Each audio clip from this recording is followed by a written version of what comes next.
Adilabad Congress party assembly incharge కంది శ్రీనివాసరెడ్డి పేద రైతు కుటుంబంలో పుట్టి స్వయం కృషితో ఎదిగారు.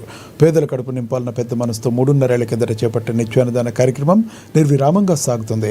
అమెరికా నుండి ఆదిలాబాద్కు వచ్చిన తర్వాత కేసీఆర్ ఫౌండేషన్ను స్థాపించి దాని ద్వారా అనేక సేవా కార్యక్రమాలు కొనసాగిస్తున్నారు. పట్టణంలోని కంది శ్రీనివాసరెడ్డి క్యాంపు కార్యాలయం ప్రజాసేవ భవన్లో ప్రతిరోజు ఎంతో మంది ఆకలి తీరుస్తూ నిత్యాన్నదాతగా ప్రశంసలు అందుకుంటున్నారు. అన్ని దానాల్లోకెల్లా ఆకలి తీర్చే అన్నదానం ఎంతో గొప్పదన్న ఆలోచనతో ఇంత మంచి కార్యక్రమాన్ని కొనసాగిస్తున్నారు. ఈ నిత్యాన్నదాన క్షేత్రానికి ప్రతిరోజు పరిసర ప్రాంతాల నుండి వందల సంఖ్యలో వచ్చి భోజనం చేస్తున్నారు. ఒక్క మంచి ఆలోచనతో ఎలాంటి కార్యక్రమం నిర్వహించడం సదా అభినందనీయమని కంది శ్రీనివాసరెడ్డి జిల్లా ప్రజలు తమ నిండు మనసుతో అభినందిస్తున్నారు.